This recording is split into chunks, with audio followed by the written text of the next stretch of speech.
it's not just the directors that are responsible for all the pretty pictures on the silver screen. There's an entirely different artist in charge of getting the right light through the right lens to make the images pop. These are our picks for the top 10 cinematographers of all time.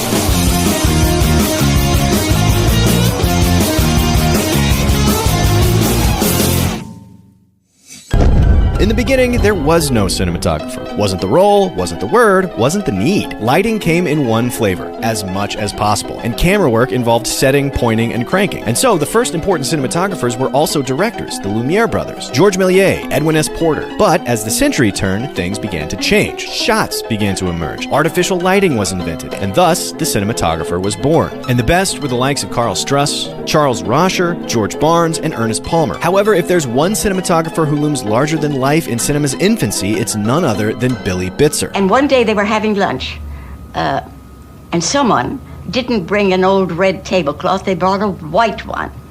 And as the sun moved through the lunch above them, Griffith called to Billy Bitzer, said, "Billy, come over here. Look at this, look at their eyes, look at their faces." He said, "Why, yes, that's a reflected light." And that was the beginning of the use of reflectors. Gottfried Wilhelm Bitzer has a mind-boggling 1,255 credits as a cinematographer, but none more important than his collaboration with D.W. Griffith, where, on films like Birth of a Nation and Intolerance, he was a part of the innovation of close-ups, fade-outs, iris-ins, diffusion, reflectors, artificial-only light, and even backlighting, foundational aesthetic elements of cinema that are still with us to this day. In Bitzer's hands, for the very first time, the camera lens and the lighting of the scene were not just functional, but expressive, making him one of the first true cinematographers. Fast forward a few decades and cinema has established itself as not only a viable art form, but a wildly lucrative venture. Business is booming. Movies are being made at a record pace. Studios more resemble an assembly line than a creative space. It is Hollywood's golden age. The stars nearly glisten, the lighting is soft and flattering, the sets are beautiful and well lit, cameras are lighter and have started to really move. Cinematographers like Lee Garms, Charles Lang, and especially James Wong Howe shaped the black and white films of the 20s, 30s, and early 40s. But none had quite so dramatic an effect as our number 9 pick, Greg Toland. He did seem to have an eye for things, and also was very creative. I mean, for instance, we much later started filming with a candlelight, for instance, or a match, and he already did it in Grapes of Wrath. Toland's legacy is one of not just embracing technological change, but of wielding it as a weapon at the razor's edge of the Hollywood aesthetic. Cinematographer on such stunning films as Les Miserables, Wuthering Heights, and The Grapes of Wrath, Toland axed soft fill lights in favor of deep black shadows. He arranged complex frames and dramatic tableaus, and he combined brighter lights with faster film stocks to stop down his lens and trade the single, plain, shallow focus images of yesteryear for tack-sharp dioramas that extend deep into the screen. In 1941, he teamed up with an utter novice, declaring that the only way to learn anything is from somebody who doesn't know a damn thing. And together, he and Orson Welles made Citizen Kane. And while his aesthetic revolution was almost immediately rejected wholesale for its over-severity and complexity, within a decade's time, it had become the new normal. Of course, right around this time, things are about to change for cinematographers forever. Slowly, we're about to start seeing in color. Color cinematography had actually been around since the beginning of cinema itself, although it was little more than a novelty until the mid-30s development of Technicolor. And even then, the system was bulky and unpopular, despite some exceptional work by cinematographers like W. Howard Green, Ray Renahan, and Jack Cardiff. It wasn't until colors morphed from the hyper-vividness of Technicolor to the more realistic reproduction of Kodak's Eastman color in 1950 that color film would truly catch on. And it is innovating here that we find our number 8 pick, Robert Burks. For color cinematography in New York, To Catch a Thief, Robert Burks. Burks made perhaps the most spectacular transition to color as Alfred Hitchcock's cinematographer, and he very quickly stretched the use of hue to a wide and varied effect, capturing the claustrophobia and oppressiveness of Rear Window like a humid summer day, the feeling of a beach breeze in To Catch a Thief, the deep seduction of obsessiveness in Vertigo, and the stifling seasickness of captivity in Marnie, each making color an essential part of its composition and design. There is perhaps no cinematographer who so quickly grasped the power of cinema's new tool, which is why he's our favorite pick of this era. The next tectonic shift came in the 1960s, when Hollywood was monopoly busted out of its golden age, started competing with TVs, and introduced us to cinema screens that did this. And while we love other cinematographers of the era like Conrad L. Hall, Haskell Wexler, and Robert Surtees, we think our number 7 pick made the very best use of cinema's new shape, the one and only Freddie Young. Well, I must say, I find dialogue a bore for the most part, and incidentally, I think people in the movie business are going to concentrate more on pictures than on dialogue, because fortunately, you boys have got to sit people down like me and have them talk and talk and talk.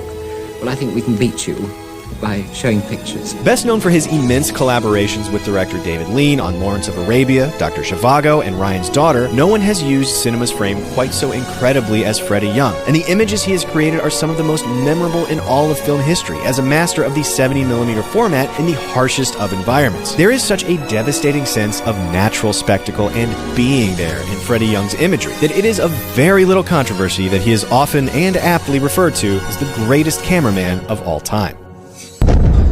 Beyond the 60s, cinematography begins to take on a look that feels more and more familiar to today. Faster and faster film stocks allow for lighting styles that don't look so lit, as in the work of Nestor Almendros. The camera was freed up too, and the invention of the Steadicam allowed it to glide places it had never been before, as in the work of John Alcott. Cinematographers like Gordon Willis blazed a shadowy, top-lit path, while Vilmos Zsigmond delved into low-key and low contrast. However, for our number 6 pick, we think there's nothing in the 70s and 80s quite like the work of one of our favorite cinematographers ever, Vittorio Storaro. E quindi tutti gli anni 70 hanno significato questa possibile espressione, non più di timore, ma quasi di conoscenza, cioè bisogna attingersi degli stessi colori di cui si ha timore per poterne veramente affrontarli e portarli alla coscienza. You will know Storaro's work for his overwhelming single sources that shape the tone of an entire scene, for his always smoky beams of light, and for his emblematic use of color. His best collaborations were those with Francis Ford Coppola and Bernardo Bertolucci, where he produced such films as Apocalypse Now, The Last Emperor, and The Conformist. He strikes us as the cinematographer of the era who has most clearly been inspired by those before him. The depth of Toland, the color of Burks, the frames of Young, who synthesized all their brilliance and pushed it onwards to the next generation, creating a new, modern language of images that are bold, beautiful, and full of meaning that persists to this day. So, as you can see, the history of cinematography isn't limited to America and Hollywood. The rest of the world had been making films for just as long, too. In Germany, Karl Freund and Fritz Wagner took lighting and camera work to its most emotive extent with Expressionism. And in France, Henri Decay and Raoul Coutard freed up the camera in its new wave. In Italy, Otello Martelli saw their aesthetics into neorealism and back, while Tonino Delli used a widescreen just as artfully as Freddie Young. However, for our number 5 pick, we're looking to Sweden for the timeless work of Sven Nykvist. When you talk about Ingmar's genius and Ingmar's enormous importance for film, I don't think you can do that without talking about Sven Nykvist. Sven Nykvist is a cinematography god. Best known for his work with Ingmar Bergman in the prime of both their careers, they pushed each other to new aesthetic heights. His look evolved from high-key TV-style fluff to high-contrast, moody and graphical, to soft, simple, and naturalistic. His is a lighting that is naturally sourced, that achingly reveals the truth in the eyes. Where Storaro brilliantly lit sets like no other, there is nobody who could light the face like Sven Nykvist. Light it in a million different ways, boldly or softly or harshly or sweetly or romantically or severely. One need look no further than Persona for the ultimate cinematographic statement on the human visage.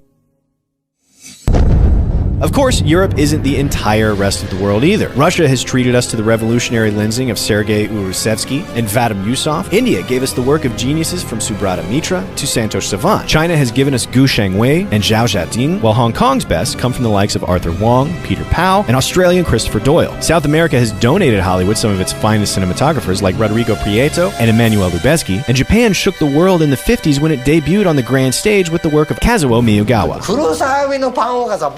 なんだからそうすると結局絞りを相当かけなきゃいけないわけねで絞りをかけることによってライティングのこう情緒みたいなちょっと壊れかけるわけでその時に宮川さんが来たわけでね用心棒あれはね絞りがかかってんだけどある艶みたいのがねやっぱり他とは全然違うね。 Much of this list has been occupied by cinematographers whose career was defined by a single directorial collaboration. But Kazuo Miyagawa's is more defined by how few Japanese directors he didn't work with at their best. Lenzing Kurosawa's revolutionary Rashomon, Ozu's poetic Floating Weeds, Mizoguchi's painterly Ugetsu, he trained first as an artist, transposing his framing aesthetic from the Japanese ink painting art of Sumi-e. His compositions are astonishing for their asymmetrical balance, his black and white work dripping with the texture and shades of all the different grays, and his camera movement is electrifying for its brushstroke-like touch. His work is inseparable from the greatest films of the Japanese Golden Age in the same way that he too is inseparable from the legacy of Japanese cinema. Back in Hollywood land, cinematography continues to charge towards the modern. The 80s and 90s see their best DPs push color even more expressively, as in Jordan Cronenweth's work on Blade Runner, and Darius Kanji's work on Delicatessen and Seven. And they see Robert Richardson's immense visual zing and experimentation with Oliver Stone, and then Quentin Tarantino. We love John Toll, Tak Fujimoto, and Slavomir Žižek in this era, but no one shone in the end of the last millennium more than Janusz Kaminski. Cinematography is one of those professions that allows you to tell the world who you are. Because you're working with light, you're working with darkness, you're working with composition.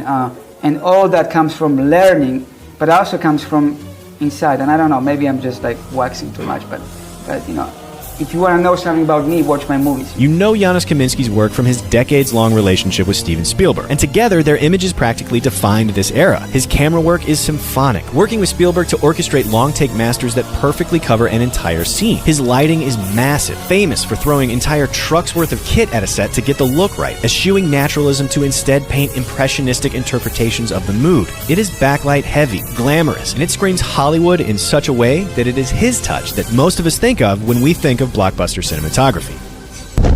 If you've been counting, you may have noticed that there's something all our picks so far have had in common. Their gender. And it's not just our picks. We have yet to so much as even mention a female cinematographer's name on this list. There is a lot of talk about a lack of female directors and screenwriters in filmmaking today, but cinematography is dramatically worse. Best cinematography remains the only Oscar category to have never even nominated a woman. The good news is that it's changing fast, and the new millennium is bringing us a new class of cinematographers of all genders. Some of our favorite female cinematographers are Mandy Walker, Charlotte Bruce Christensen, and Ellen Kuras. However, for our number 2 pick, we're most excited about the work of Maurice Alberti. This is nothing like documentary filmmaking.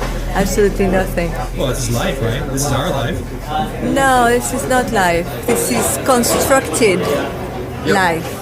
The dearth of female cinematographers thus far in cinema's history does have one positive side effect. Kept on the fringes, female cinematographers have tended to develop a more independent, alternate cinema aesthetic. And Maurice Alberti is a great example of this. A French indie cinematographer with a penchant for the handheld and realism. You've seen her work in Happiness, The Wrestler, and Tape, and it draws more from the documentary and French New Wave aesthetics than that of traditional Hollywood. But her work on Creed shows us what happens when that look gets a bigger budget, and it is gorgeous. We're excited to see how it evolves as she and her contemporaries push farther into the mainstream, and we're confident that given the opportunities, she will bring us even more of the extraordinary.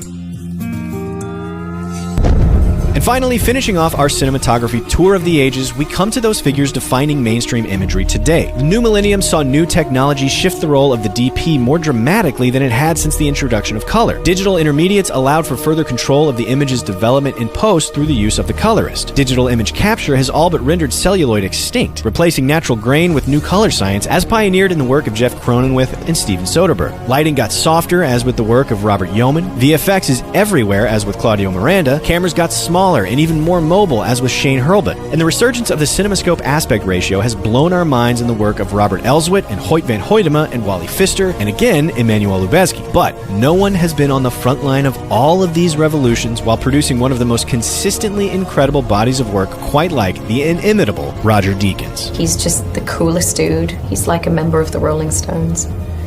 We all wish we could be him. He doesn't even give much either. You're dealing with a director who was very effusive and passionate. So Denis would be like, Roger, I love this shot. It's incredible. I love it. And Roger would be like, yeah, it's good. Roger Deakins is the closest thing the typically arcane profession of cinematography has to a household name. And that's mostly because he seems to be medically allergic to only ordinarily beautiful shots. But he's also been on the bleeding edge of today's technological innovations, most importantly as the first cinematographer to finish the look of a film digitally in the color grade with Oh Brother, Where Art Thou? Deakins' widescreen frames are evocative of the stunning tableaus of Freddie Young, his bold colors of Storaro, his naturalistic lighting of Nyquist, and his patient but methodical camera movement of Toland. His style is easily the most emulated of today, which will no doubt have an immense effect on the look of the era. But most importantly, the Deke has done something that no other cinematographer on this list can claim. He has watched our movie lists. That's right, he checked out our Brilliant Moments segment about his work on No Country for Old Men and wrote that we mostly got it right, which is the only reason why we think he's one of the best cinematographers of all time. Just kidding, it's this.